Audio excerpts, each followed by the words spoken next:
In the fall of 2022, Morgan Lee, a 22-year-old recent college graduate from St. Louis, Missouri, temporarily relocated to the small town of Hopkinsville, Kentucky. She had no family there, no connections, just a desire for quiet and space to prepare for her upcoming graduate school entrance exams. Hopkinsville offered cheap rent and fewer distractions. She rented a small, dusty room above an antique store on the edge of downtown, where the ceilings creaked with every footstep and the windows stuck in their frames. During the day, she worked part-time at the local library, shelving books and maintaining the archives. At night, she studied, drank too much instant coffee, and counted the diminishing dollars in her checking account. The antique store downstairs had a smell that never quite faded: wood polish, mildew, something faintly chemical. Her room shared that scent, soaked into the old floorboards. Her camera, a hand-me-down Nikon FM2 from her father, sat on her desk like a relic. She hadn't used it much since college, but she kept it clean, ready. On one especially cold night, while scrolling through online job boards filled with the usual listings, retail shifts, dog walking, local flyer distribution, she landed on something that hadn't been there a second before. The page glitched slightly as it appeared, as if the ad had inserted itself between two frames of reality. The listing read, "Overnight helper needed. Private residence. One night only. $600. Must be exactly 22 years old. Must own an analog camera." There was no name, no company, no address, only a single button labeled "Apply." Out of a mix of desperation and curiosity, Morgan clicked the button. Her screen flickered briefly, then went black. When it returned to normal, there was no confirmation message. Just silence. She assumed the site was broken. She went to bed, a little uneasy, but quickly forgot about it in the haze of fatigue. The next morning, an email appeared in her inbox. The subject line read, "Confirmed." The message itself was short. "Arrive at 6:03 p.m. Not earlier. Not later. 131 Sallow Road. Bring your analog camera. Come alone." There was no signature, no further instructions. Just that. The name Sallow Road caught her attention. It wasn't far, maybe a 40-minute walk through the older part of town, near the cemetery. Morgan spent most of the day deliberating. The address, the precision of the time, the strange requirement for a camera, it all felt like a prank or some elaborate art student experiment. But $600 was $600.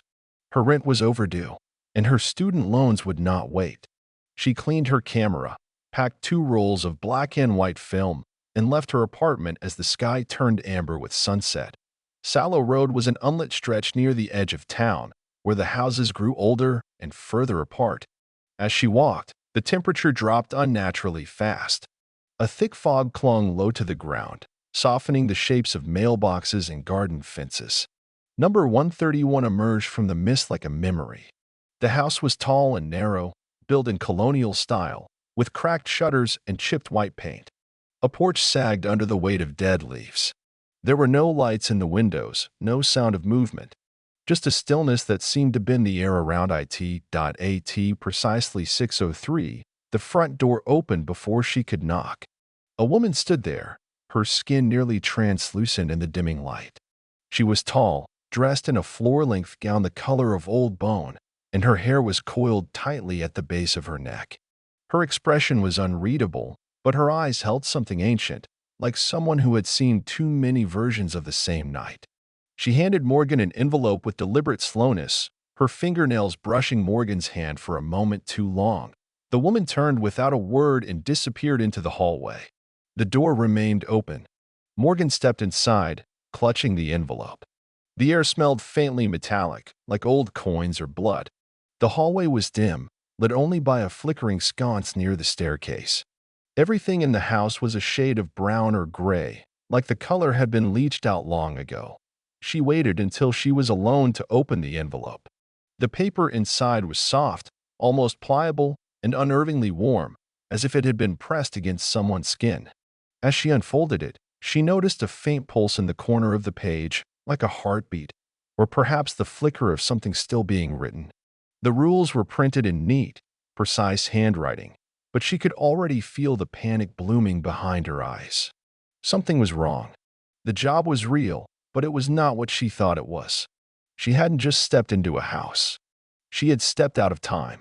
Morgan moved deeper into the house, the floor creaking beneath her feet with an oddly muffled quality. It wasn't just quiet inside, it was silent in a way that felt unnatural. Her footsteps made no sharp echo, no satisfying thud. It was as if the house swallowed sound before it could fully form. She paused in the entry hall and clapped her hands once. The sound fell flat, immediately absorbed into the walls, leaving only a faint pressure in the air, like breath held too long. The interior was steeped in the aesthetic of a different century. The wallpaper had faded into the color of old parchment. Mahogany furniture gleamed with a sheen that suggested obsessive care. Heavy drapes sagged across the tall windows, and every surface was free of dust, yet nothing felt touched or lived in. The oil lamps on side tables gave off a low amber glow, though she saw no cords or modern lighting. It all felt arranged, deliberately curated, like a preserved exhibit in a museum that no one visited.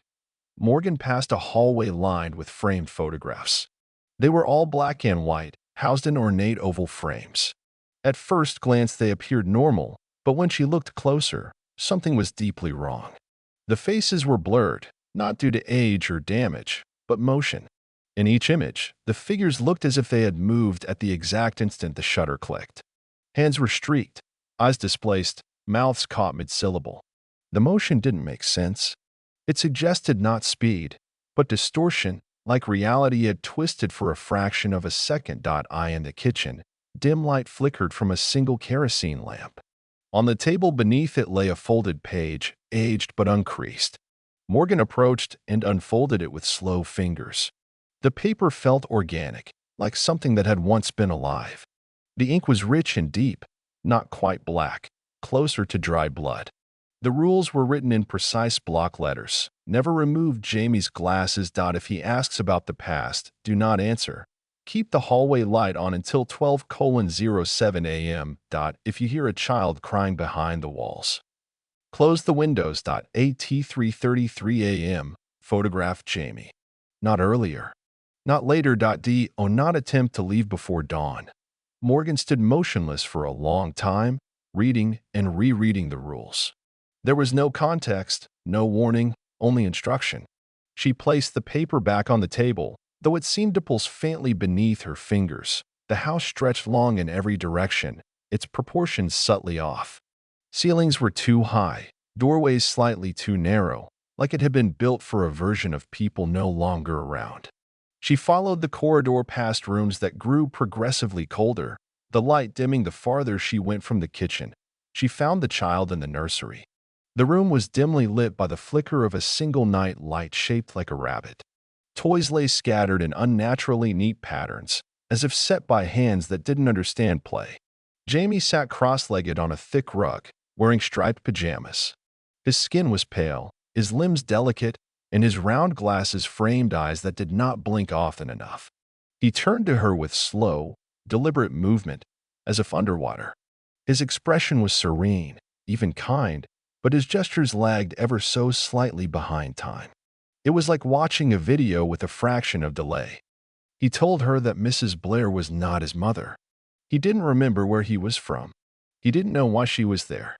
Morgan listened, watching him carefully, until she noticed his reflection in the large mirror beside his bed. It moved, but just slightly out of sync with his body.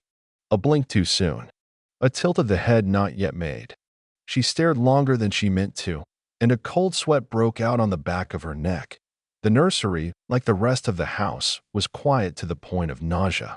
The silence became a sound of its own, a low, constant pressure, like standing under deep water. Sometimes she thought she heard something just outside of perception, a hum, or the echo of breath. Not her own. In the kitchen, she passed by the old radio on the windowsill. It had not been touched, yet it sputtered to life without warning. The speaker hissed with static before resolving into the slow, warped melody of a lullaby. The tune was old, one she vaguely remembered from a childhood memory not entirely hers. The voice that sang was too slow, too drawn out, the kind of sound that belonged to a warped cassette or a dream, The house temperature fluctuated randomly, pockets of warmth followed by bursts of icy drafts. At one point, she saw her breath in the hallway even though the lamps burned nearby. In the den, the walls had begun to change. At first, she thought it was a trick of the light, but new writing had appeared on the wallpaper, curling up from beneath the surface. The ink was a familiar shade. Her name had been etched into the corner, and the letters forming the new rule matched her own handwriting. Yet she had not written it. She moved room to room, and each time she turned back, things shifted. Furniture rearranged itself by inches. A picture frame hung slightly more crooked. A door she had closed now stood ajar. Each room felt like a stage set for an invisible audience, waiting for something to happen. Waiting for her to in one corner of the house, near the stairwell that led nowhere. She found a wall with deep indentations. They weren't visible so much as felt, a pressure that suggested something had once tried to escape through the plaster. In the distance, from beyond a wall that should have led to the outside, came the soft, unmistakable sound of a child crying. The cry didn't echo, it simply existed, right at the edge of hearing. Morgan moved to the nearest window and slammed it shut, fingers shaking. She returned to the kitchen, the paper with the rules still lying where she'd left it. But now, another line had appeared, beneath the rest, fresh, what ink that hadn't been there before. The paper felt warmer than ever, and as she touched it, she understood the rules were not just being followed. They were still being written. As midnight approached, the house seemed to fold in on itself, pressing down with a dense, suffocating stillness. Morgan wandered through the dim corridors, every lamp flickering at the edge of failure, every clock ticking with a sound too wet, too irregular. In the nursery, Jamie slept curled beneath an antique quilt, his small chest rising and falling in rhythms that did not quite match the pace of the room. On the second floor landing, she found an old camera resting on a dustless windowsill. A model she didn't recognize, older than her own Nikon, lacquered black with tarnished brass detailing and a cracked leather strap. Something about it suggested it had been left for her, placed intentionally. The air around it felt warmer, as though the device retained the breath of its last user. She picked it up. It was heavier than expected, the lens cool and oily. The shutter clicked without her pressing it. Her own Nikon began behaving strangely soon after. Photographs taken in otherwise empty rooms developed with anomalies.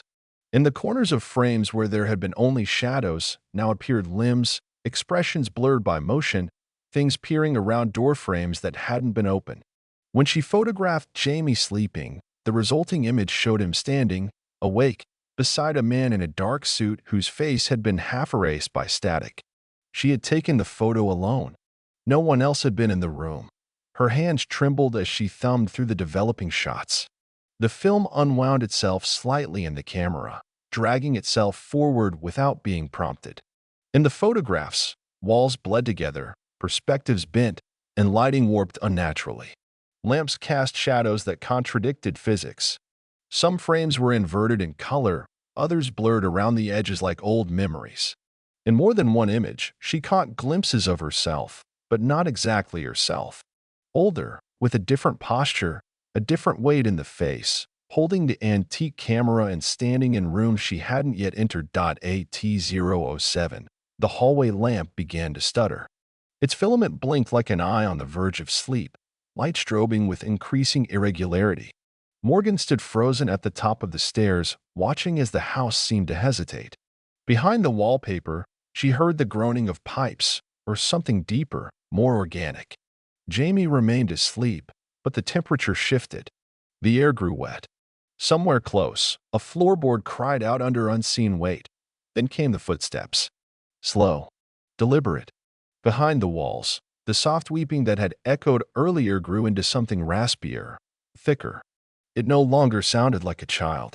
The cry became a slow, wet exhale, as if something too large for the house was trying to remember how to breathe. She ran to the window. Outside, the front lawn was cloaked in mist, silvered by moonlight. Shapes had gathered, statuesque figures standing in neat rows, unmoving. Their proportions were off, a necks too long, joints bent at wrong angles, but they stared toward the house, toward her. In the center of them stood a woman. Morgan blinked, heart clawing at her ribs. The woman was her, or would be her, or had been her. The resemblance was unmistakable, but wrong in the margins. She looked older, years ahead, face weathered by something more than time. The woman held a camera, Morgan's Nikon, and slowly, methodically, began raising it to her face. Before Morgan could react, her Nikon whirred. The screen lit, and undeveloped frames flickered to life inside.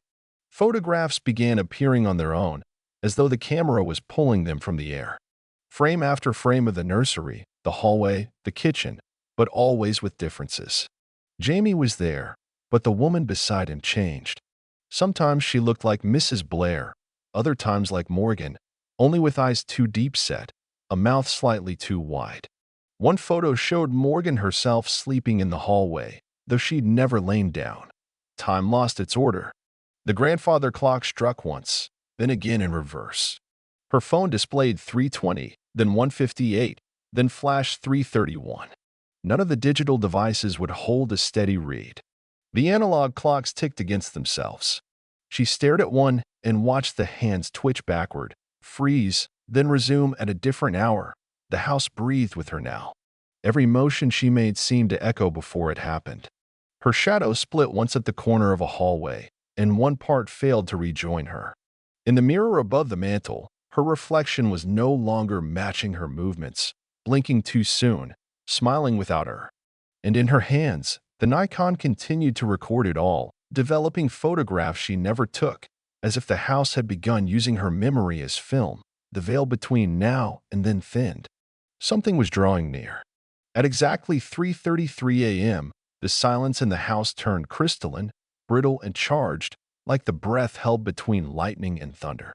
Morgan stood in the doorway of the nursery, the Nikon trembling slightly in her hands, though she wasn't sure if it was her own nerves or something else guiding the subtle tremor. Jamie sat on the floor in the middle of the room, cross-legged in his faded pajamas, staring up at her without blinking. The light from the hallway lamp spilled across the floor in a pale, flickering line that stopped just before it reached him. She lifted the camera and took the photograph, as the rules had instructed.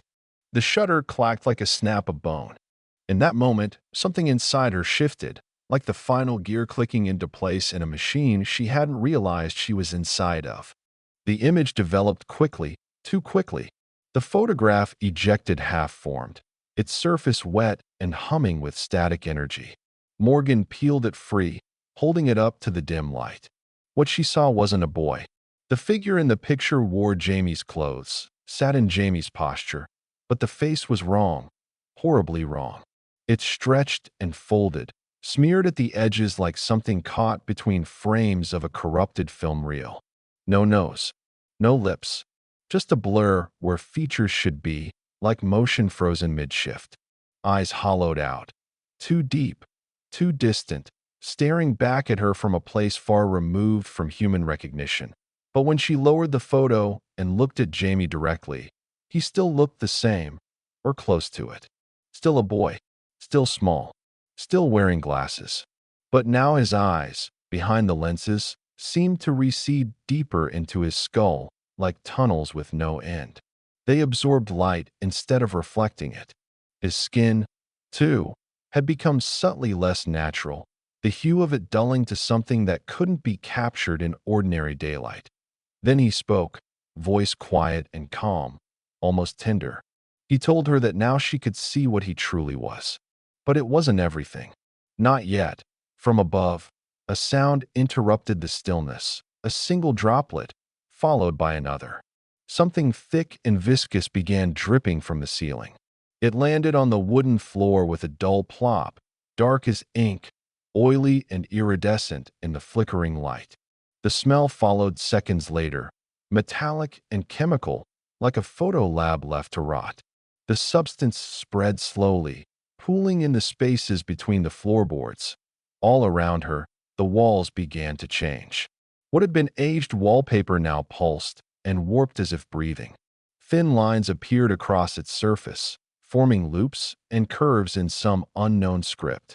The patterns expanded outward, spiraling across every visible surface. The new rules revealed themselves, not printed, but seared, into the walls like the ghosts of burned negatives. Dozens at first, then hundreds. They overlapped in coils, each contradicting the last. They read like desperate warnings from previous visitors, or perhaps echoes of her own thoughts. Scattered across timelines, point one stood out from the rest, freshly etched into the nursery wall, still glistening. The fifth frame always shows the truth. Do not take the sixth. Morgan's heart stumbled. She looked down at her camera. It clicked by itself. The sixth photograph slipped out without her touching the shutter. She reached for it with hesitant fingers, each second stretching longer than the last. When she turned it over, her breath caught. It was her. She sat in an unfamiliar room, slouched in a high-backed chair, aged by decades. Her hair had grayed and fallen into stringy tufts. Her eyes, sunken and discolored, stared past the lens.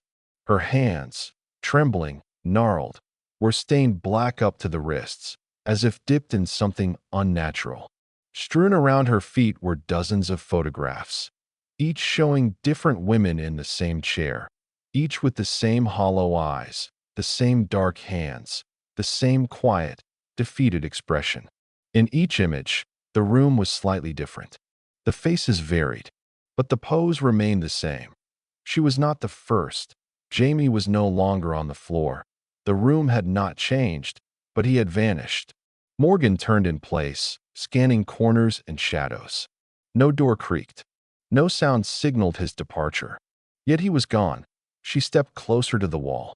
The spirals of rules still grew, slithering into corners and across the ceiling, repeating themselves in a loop that now included her own handwriting.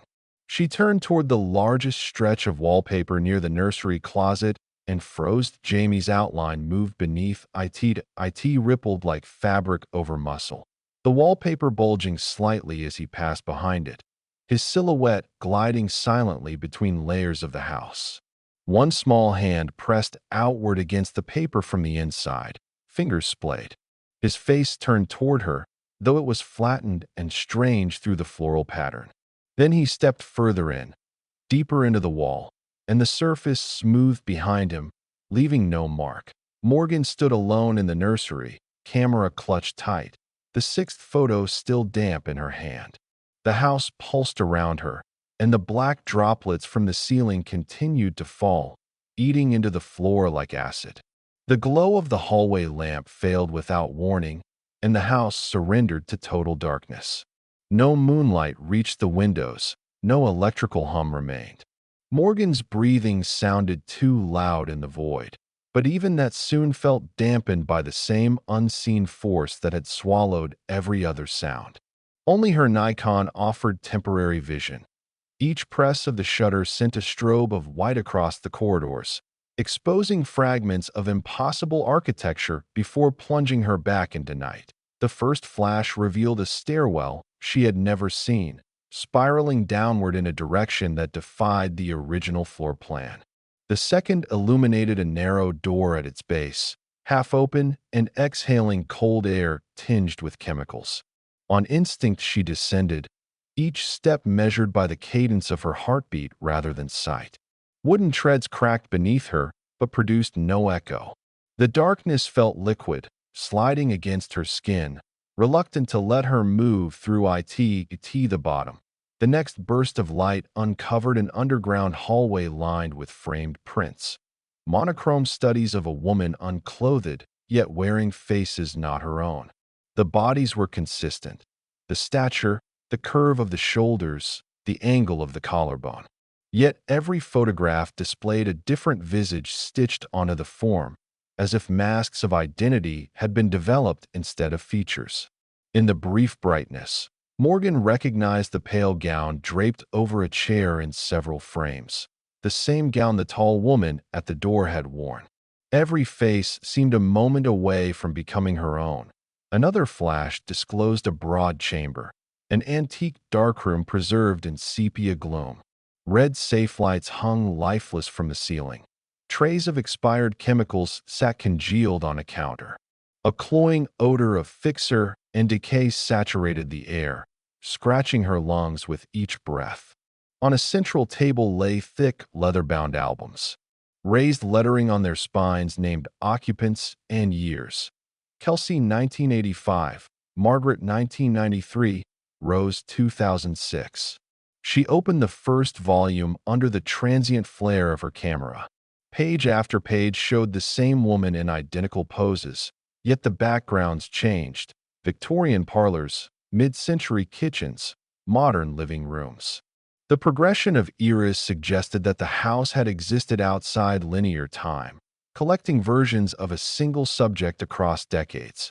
Each photograph ended in a gradual morphing of the unfamiliar face toward features that more closely matched Morgan's own. That a fresh exposure lit the far corner. There stood an oval mirror mottled with silver wrought. Even in darkness, it reflected a faint sheen, as though lit from inside the glass. Morgan stepped before it and raised her hand. The figure inside responded too soon, completing gestures before she began them, lips parting in anticipation of unspoken words. In the rhythmic flicker of the Nikon, she watched her reflection lift a garment, pale, ankle-length, stained in shadows, and extend it toward the surface as if offering it across the barrier. The dress matched the one in the basement photographs, the one worn by the woman who had greeted her hours earlier. Each flash strengthened the hallucination, flecks of film grain crawling over the mirror's surface until her own motion appeared projected rather than reflected. The chemical stench thickened. The sense of being watched settled against her shoulders like wet negatives drying in a darkroom. Something in the walls hissed gently, a slow leak of time itself. Morgan felt an urgent need to sever the process. She retrieved the sixth photograph from her pocket, the one depicting her future self, its surface cool but pulsing like a weak pulse beneath glass. Blind except for memory, she located a brass candlestick on a shelf. The wick sparked to life with effort, releasing a weak, trembling flame. By its unsteady glow, she opened the rear hatch of her Nikon. Inside, the film spool glimmered with faint metallic iridescence, as if already exposed to scenes the lens had never witnessed. She unwound the delicate strip, each frame ghosted with overlapping images that bled into one another. Hallways folding into staircases, her own silhouette blurred through decades, Jamie's hollow eyes floating free of his body. The odor of fixer surged as she stretched the film toward the candle. Its plastic curled, then ignited. Fire licked along the emulsion, releasing a hiss and a plume of acrid smoke. The darkness beyond the flame convulsed. Walls rippled like disturbed water, and unseen rafters groaned in protest. Photograph after photograph blistered and shrank, their captured moments writhing before collapsing into a SHAS. The last strip collapsed into glowing embers. The floor shuddered beneath her boots. For a breathless instant the house held its form, every corridor straining, every unseen stair fixed in uncertainty. Then the darkroom lights flickered one final time and died. The only illumination came from the small heap of burning film, its orange core pulsing like a cauterized wound. Morgan stood still, listening to the brittle crackle of celluloid, until even that sound faded into the omnivorous hush of a structure unsure of its own reality. When the last of the film disintegrated in flame, the house responded with a sound that wasn't a sound but a pressure, a low-frequency scream that began in the walls and traveled inward through Morgan's ribs. The floor quivered beneath her, the beams above groaned like aging joints, and the darkroom lights flared once before bursting into a final white pulse. Every photograph that remained, on tables, on walls, tucked into albums, began to twitch, not flutter like paper in wind, but contract and stretch as though trying to breathe. Faces within the frames contorted. Eyes blinked open. Arms reached out from within two-dimensional borders. The images shed their confines like skins and stepped out, figures of women from different eras, all wearing borrowed faces, all distorted by time and repetition. Some were younger than Morgan, some impossibly old, each with familiar gestures, expressions she recognized not as her own, but as iterations of what she might become. The house folded in on itself, as though collapsing through invisible layers. Time no longer obeyed a linear path. Seconds slowed to hours, then cracked and vanished like dried leaves. The grandfather clock, far above in the entrance hall, struck 3:33 again and again in no discernible rhythm. Shadows moved independently of the bodies they once followed. Floorboards pulsed. Wallpaper peeled away to reveal handwritten notes etched beneath, all in the same looping, frantic script. Hers. Morgan stood still in the center of it all, her ears ringing with pressure and with the voice that now came not from a body but from every corner of the house. Jamie, or what had been Jamie. He spoke without words, a vibration of intent, of memory folding inward. You were the first. You will be the last. Or you will write new rules. Her legs moved before her thoughts caught up. She crossed the threshold of the darkroom once again, though the space had changed. The developing table was bare now, stripped of chemicals, dry and sun-bleached like driftwood. But its surface remained soft enough. With a broken fingernail, she began to scratch lines into the wood, the way others had once carved rules into paper, into film, into time itself. She wrote, "This house no longer accepts guests. Each person exists in their own time. A face belongs to one wearer only. A camera does not capture the soul." T333. Nothing happens anymore. The house exhaled. A single long breath that smelled of ash and silver and the final residue of undeveloped memory. Light, normal, sun-warmed morning light, began to spill in from somewhere above, not through windows, but as if the house itself was becoming translucent. The screaming stopped. The groaning floor steadied. The air was cool, no longer cold. On the walls, the crawling portraits faded into bland wallpaper. The faces disappeared. The laughter, the whispering, the music box, gone. Outside, birds called. A breeze passed through the open door like it had been held back for a century. Morgan stepped out into it. The Nikon still hung from her shoulder, but it was empty now. No film, no lens, just a hollow shell. Behind her, she turned to look one last time. Where the house had stood, there was nothing but overgrown grass, dandelions swaying in a morning breeze, and a foundation stone half sunk in the earth. No door, no porch, no walls, just emptiness. She understood, then, what the house had always been. Not a structure but a device, a camera, a trap for time, a machine for copying identity through endless exposures. A darkroom designed not for photographs, but for lives. She had stopped the print. The cycle was broken. For the first time in decades, maybe centuries, the house did not develop. It did not expose. It did not replicate. Morgan walked away, past the edge of the lot, into the sun. For the first time, she didn't look back.